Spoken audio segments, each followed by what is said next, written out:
Hello, everybody. I'm Donna Tuschoff. I am Donna T Crafting on my socials, and I was excited to do the Card Maker Success Crafting on my Summit. socials. And let me just turn this down. um, I did a couple of cards using stencil techniques. So, a little bit about myself. I've been crafting, paper crafting for a little over probably 30, 35 years, but I took a big break in the middle, like 20 years break. And my last stint, I've been back about 2.5 years. So, been learning a lot of stuff myself and then enjoying teaching some. So, my cards, just as a reminder, I did two cards. We had these two cards. I'm going to hold them up so you can see them.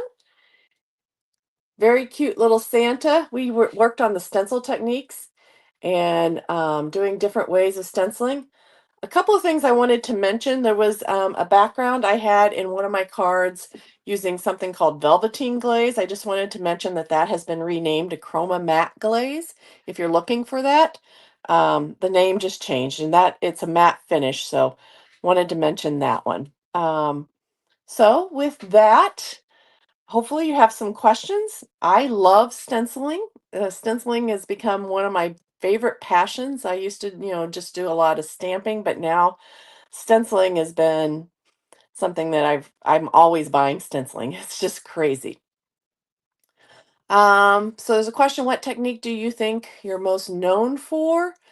Um, Probably ink blending through stencils, I think. But although I have been doing a lot more of using like paste and glitter glazes and embossing through stencils, I think that's one of the things that I've really been working on and trying different ways of using that. So that's been something that's been a new passion of mine.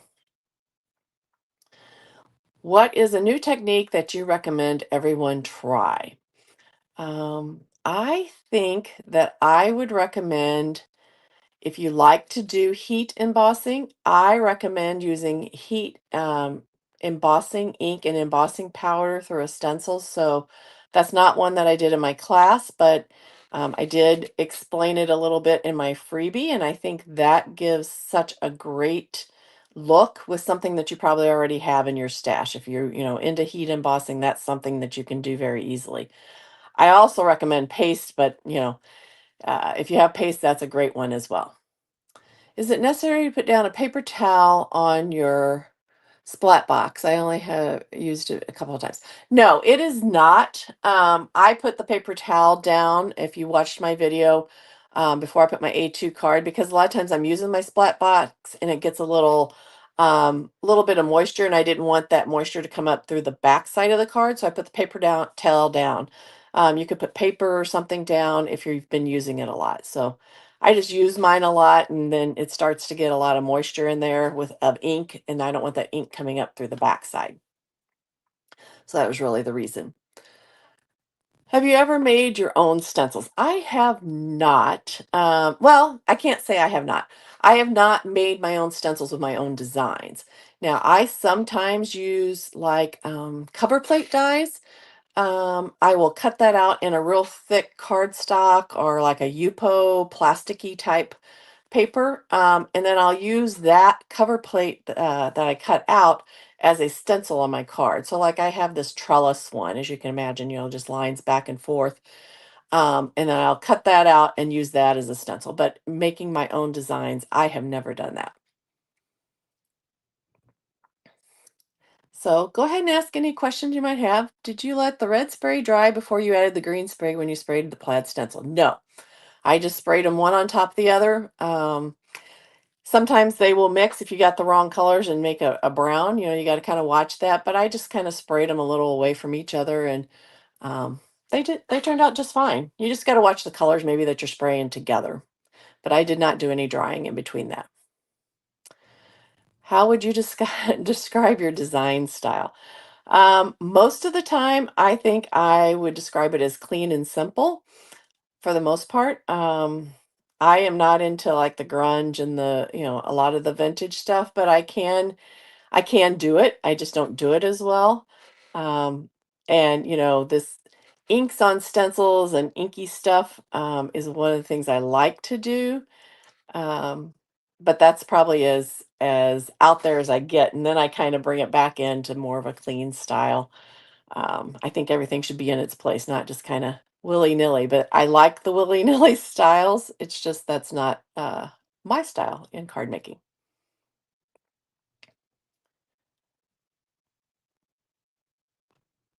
Hopefully you enjoyed the cute little Santa. I enjoy this little cute little Santa. What new technique would you like to try? Actually, later today, I am going to spend some time doing some watercoloring. I am not a watercolorist. I have not watercolored a lot. So this afternoon, I am going to watch a class from a friend of mine that does some watercoloring, and I'm gonna give it a try. I'm gonna give it a try. I think it's called negative coloring. I think that's or negative backgrounds. I can't remember what exactly it's called, but I'm gonna give it a try this afternoon and see how it turns out. Is there a color you don't use often? Um, I don't use a lot of browns. Brown is probably not a color that I use very often. I tend to lean towards more the pinks and purples, teals, blues. Um, Orange and yellow used to be one that I didn't use often, but I've started using it more. So um, I have been doing quite a bit with those colors. But yeah, brown is probably the color that I don't use very often. And that kind of goes to that vintage. I don't use a lot of vintage type stuff. I think of browns in the vintage area as well.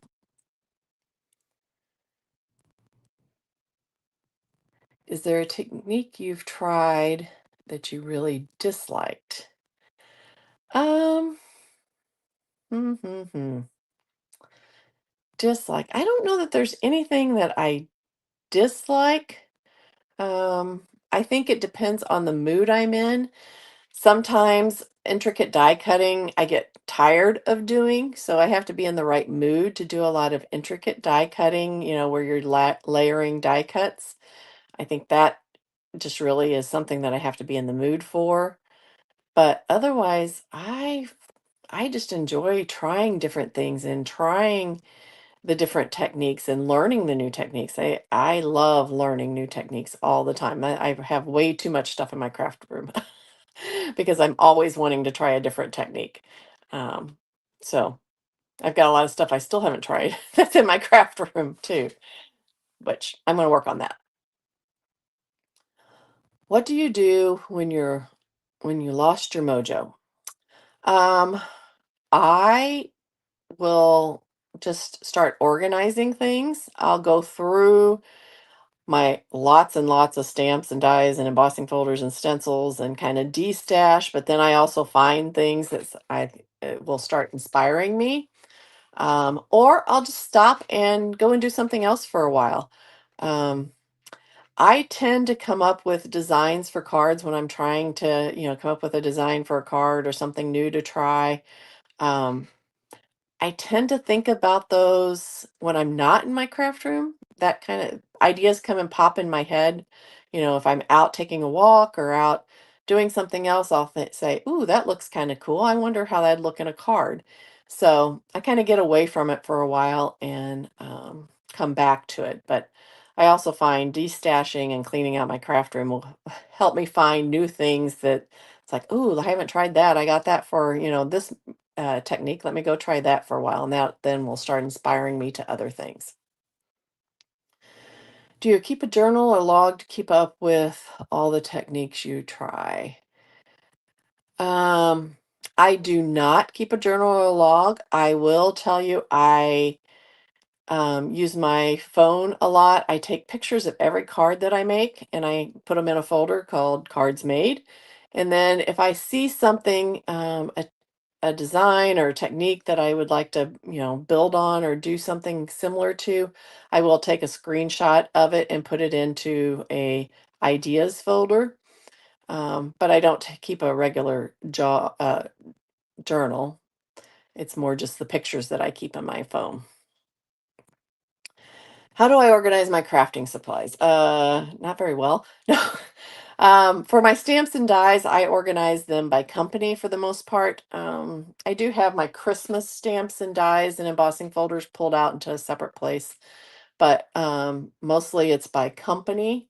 I have I just got some new shelves, or I guess they're shelves, from the Container Store here in the US. They're called Alpha shelves, and that's been really nice to put all my stuff in there. I have uh, alcohol marker stands that I have on my desk. I have distress oxide stands on my desk, and then the rest of my inks are in IKEA Alex drawers that I have. So. And then the rest of the stuff is just kind of put in different places, some rolling carts, some shelves, things like that. Who are you most inspired by? I don't know that there's one person that I'm most inspired by, but I do enjoy flipping through social media, either Instagram or YouTube or Facebook, and looking at what others are making and the techniques they're using. Um, I get so many ideas when I see somebody's techniques. I know when I first started back into card making 2.5 years ago, I saw all the beautiful coloring that people did with alcohol markers. And I was just overwhelmed at how beautiful people could color with alcohol markers. And had no clue what to do with that and how to do it. So I started practicing, and that brought a lot of inspiration watching a lot of the really good alcohol marker colorists that I've seen. My first card maker success summit, right when I started back to card making, I watched, I think, 2 or 3 classes during that success summit that really gave me some ideas on what I was doing wrong with alcohol markers, or even that there were alcohol markers and that's how you could blend. So I watched those a few times, and then started practicing. So I get inspired by other people's work and just not one person. Do you ever use a cutting machine like a Silhouette or a Cricut? I have in the past. I used to do, like lot of vinyl stuff. I do have a Cricut Joy that I use to cut out SVGs for stamps. I know a couple of companies have gone away from dies with all the tariffs and everything like that, and they started offering SVGs. So I cut out my SVGs for something I'm stamping, and then stamp on top of that cutout so I don't have to have a die. I also have a Brother scan and cut that I've started using some more, since dies are becoming harder and harder for companies to get, and they're getting very expensive. So I use the scan and cut to cut around images, but not to design a whole lot. I don't use my Silhouette or Cricut to do a lot of design work. Have you had any formal training in art or design that have helped you in getting creative in designing? No, no formal training. Um, Basic high school art, and that's about it.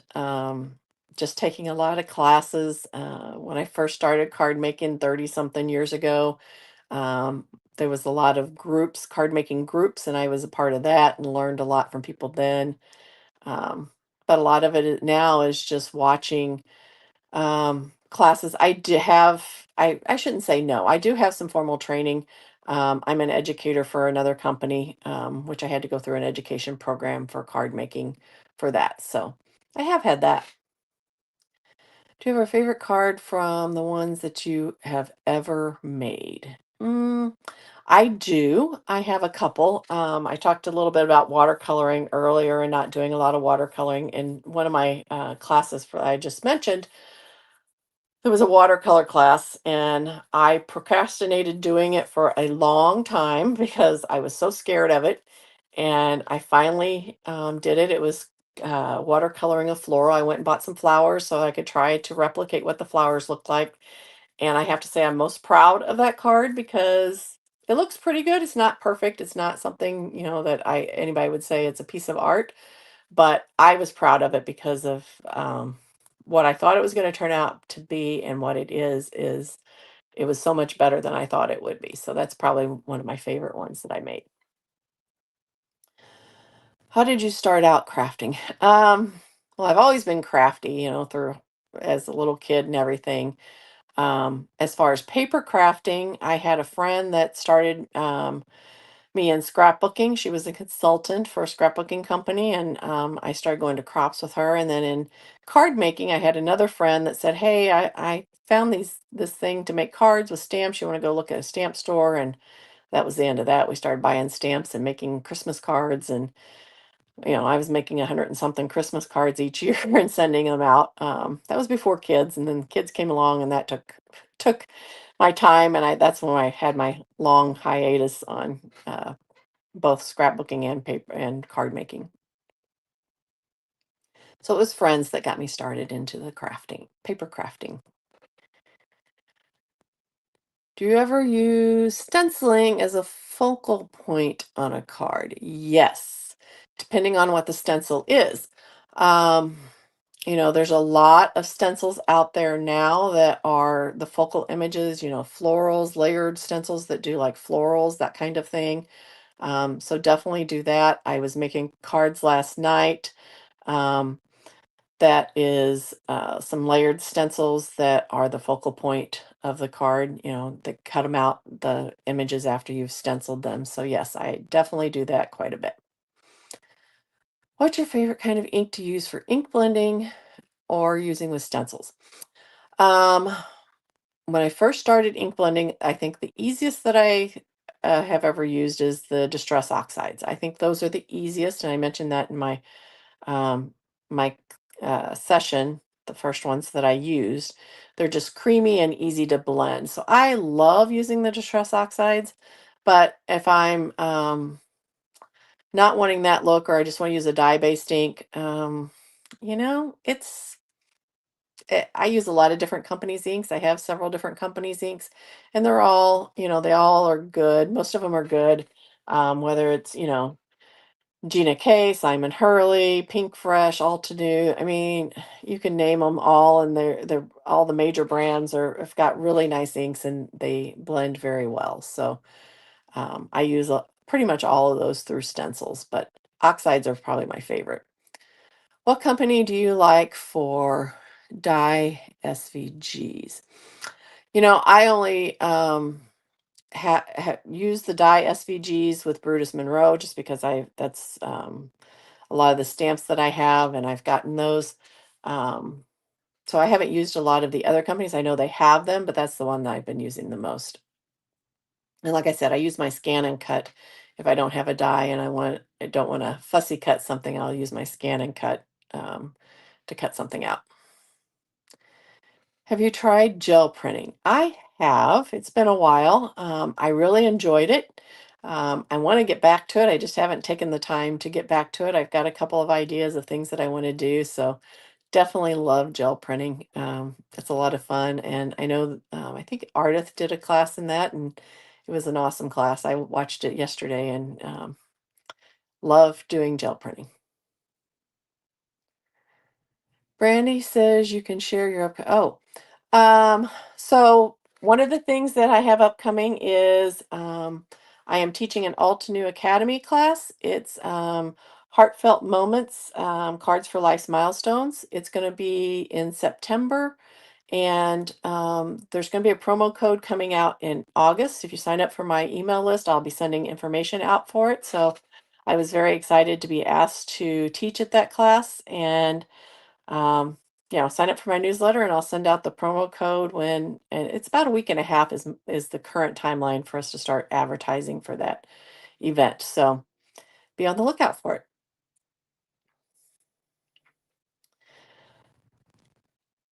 Hopefully you are enjoying the summit.